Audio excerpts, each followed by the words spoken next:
여러분, 부채공화국이니 대한빚국이니 아마 이런 이야기는 이제 흔하게 들을 수 있는 말일 거예요. 그만큼 빚이 많은 나라가 됐으니까요. 게다가 경제 주체들의 빚이 다 많습니다. 가게도 많고요, 기업도 많고요, 정부도 많고요. 이거를 다 합치니까 말입니다. 어마어마한 부채예요. 여러분 놀라지 마세요. 가계와 기업과 정부의 부채를 다 합치니까 5,188조 5천억 원이나 됩니다. 5,188조 5천억 원. 엄청나죠? 2021년 기준이거든요. 2020년보다가 462억 3천억 원이 늘어났습니다.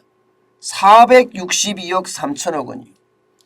9.8%나 증가한 수치입니다. 9.8%. 굉장히 많이 증가했죠. 2020년만 하더라도 4,726조 2천억 원이었거든요. 이것이 하늘 높은 줄 모르고 증가한다, 이렇게 이야기할 수가 있습니다. 그만큼 말입니다. 경제 주체들 모두 빚더미에 지금 앉아 있다는 이야기입니다. 여러분 이거 한번 보세요. 정부도 2021년 기준으로 965조 3천억까지 늘었잖아요.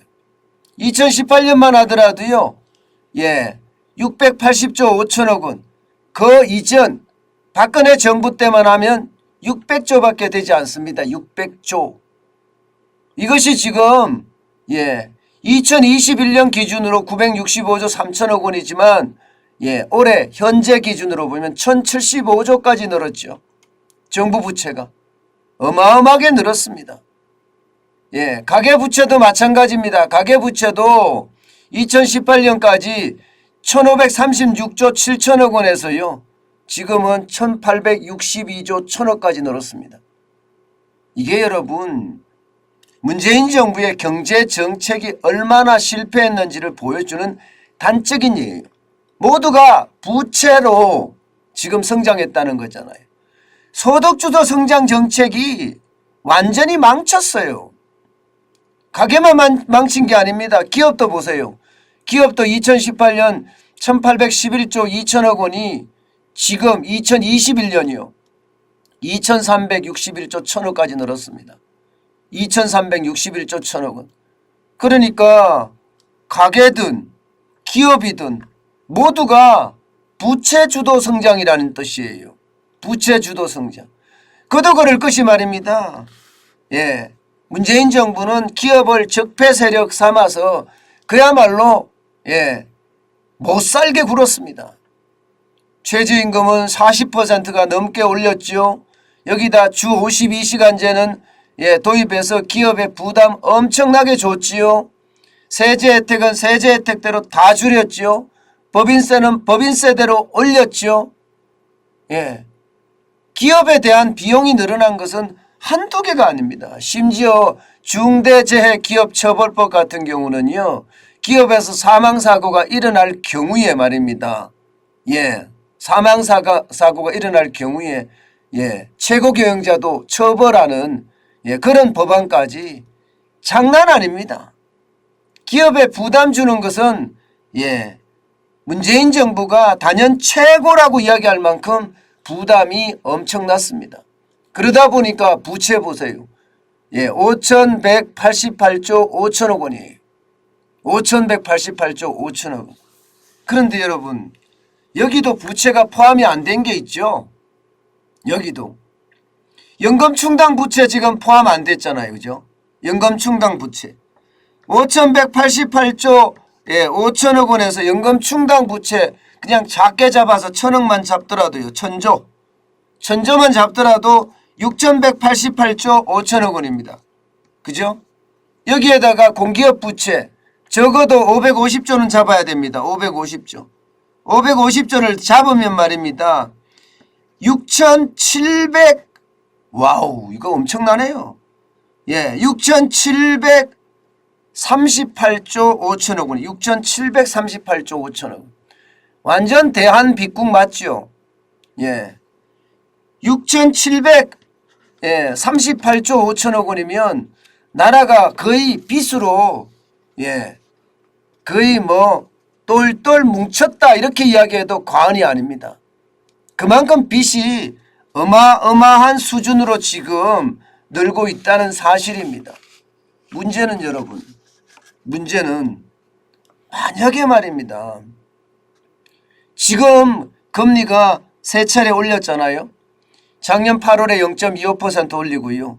작년 11월에도 0.25% 올렸습니다. 올 1월에 0.25% 올렸어요. 그래서 기준금리가 1.25%고요. 대출금리는 주택담보대출이 최고금리가 지금 6%가 넘어선 상태입니다. 자, 이 상태에서 미국이 금리를 계속 올리면 어떻게 될까요? 한미 금리가 역전하는 그런 상황도 맞을 수 있지요. 그런데 한미 금리가 역전하게 안 놔둘 가능성이 굉장히 큽니다. 그렇게 되면 기준금리를 올릴 수밖에 없습니다. 기준금리를 올리면 올리는 만큼 이자에 대한 부담, 대출에 대한 부담은 점점 커집니다. 정부에 대한 정부 부채에 대한 이자 부담도 커지지만 가계나 기업의 이자 부담도 커질 수밖에 없습니다. 과연 가계나 기업의 이자 부담이 커졌을 때 감당할 수 있겠느냐? 이게 이제 큰 문제죠. 일반적으로는요. 지금 디폴트가 될 가능성 굉장히 높다고 보고 있습니다. 디폴트가 될 가능성. 쉽게 말하면 벌어서 원금이고 이자고 못 갚는다는 이야기예요. 저는요 이게 예전역에 말입니다. 방역과 경제 두 마리 토끼를 가져갔어야 된다고 생각을 해요. 방역이라는 게 여러분 자영업자들이 장사를 못하게 막는 게 방역이 아니에요. 버스를 타고 가고 지하철을 타고 가고 여기는 뭐 사람들이 엄청나게 몰려다녔잖아요. 게다가 민주노총은 집회는 집회대로 하고요. 어디 그뿐입니까? 대통령 선거할 때는 단체로 우르르 몰려다니기도 하고요. 그런데 자영업자에게만 영업 제한을 두고 사람 모임도 못 만나게 했습니다. 그러면서 실물 경제가 또 무너졌거든요. 저는 이런 상태가 계속이 되면요. 지금 그 상황은 점점 어려워질 거라고 생각을 해요. 그나마 다행인 것은 4월 17일까지 사회적 거리 두기를 하고 그 다음부터는 사회적 거리 두기를 안 한다는 이야기도 있습니다. 저는 빨리 하지 말아야 돼요. 자영업자만 영업 제한을 하고 거리 두기를 더 적용하는 것은 방법이 아니라고 봅니다. 이 부채를 어떻게 하게요? 실물 경제가 살아나야지. 실물 경제가 이게 자영업자도 살고 중소기업도 살고 심지어 대기업도 삽니다. 실물 경제가 죽으면요. 자영업자들은 당연하고요. 중소기업이나 심지어 대기업도 수출 대기업이 아닌 이상 그만큼 매출이 줄을 수밖에 없습니다. 저는 여기에 대한 부분 빠른 시간 내에 해결이 돼야 된다고 보고요. 여기에서 또 하나의 문제가 있습니다. 보시는 것처럼 순가처분 소득 대비 가계부채 비율이 굉장히 높다는 사실이에요. 대한민국은 200.7%입니다. 200.7%. 2008년까지만 하더라도요. 미국하고 우리가 비슷했어요. 2008년에 순가처분 소득 대비 가계부채 비율은 138.5%였습니다. 순가처분 소득 대비 가계부채 비율이라는 것은 내 쓸 돈 대비해서 얼마나 부채가 많으냐를 나타내는 거거든요.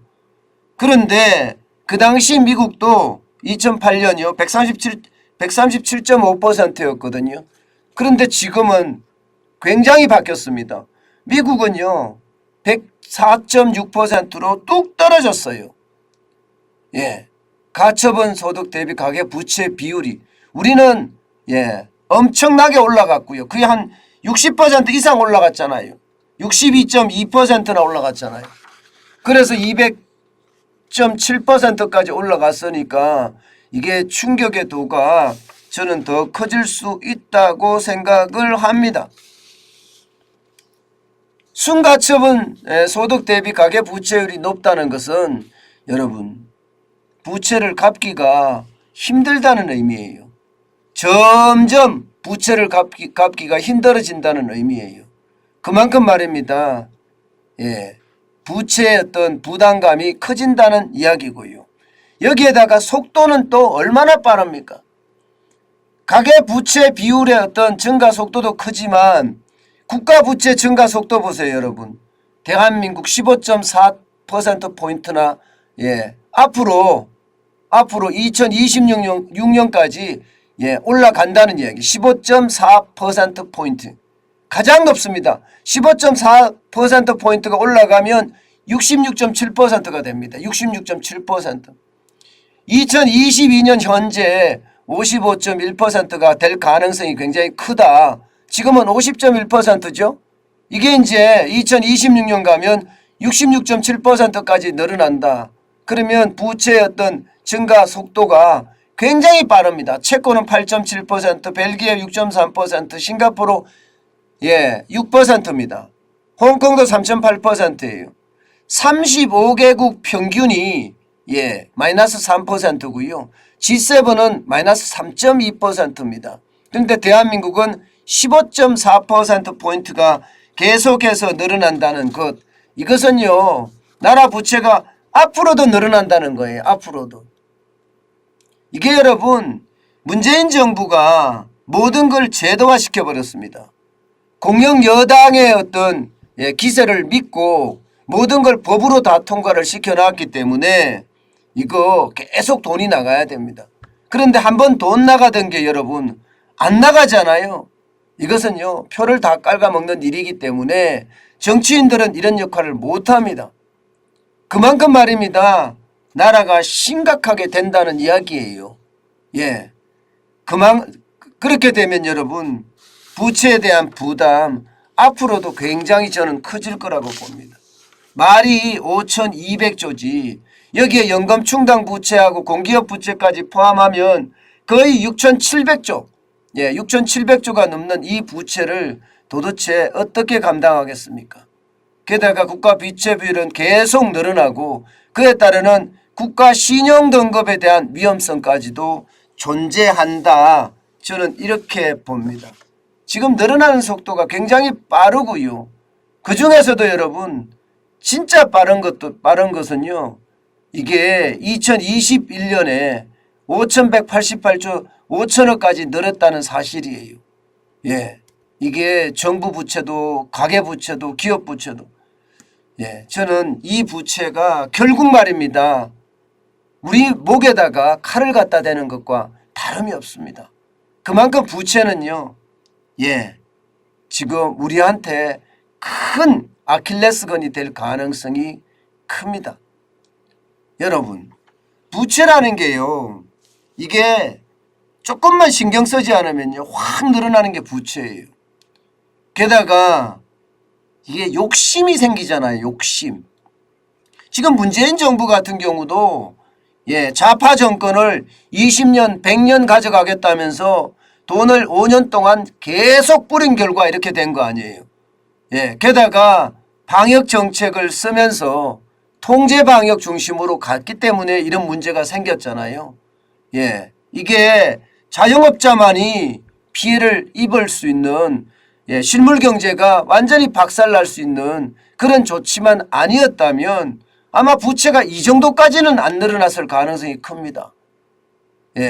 자영업자를 다 쉽게 말하면 코로나19를 확산시키는 원흉으로 생각했다는 것 이런 것들이 결국 말입니다.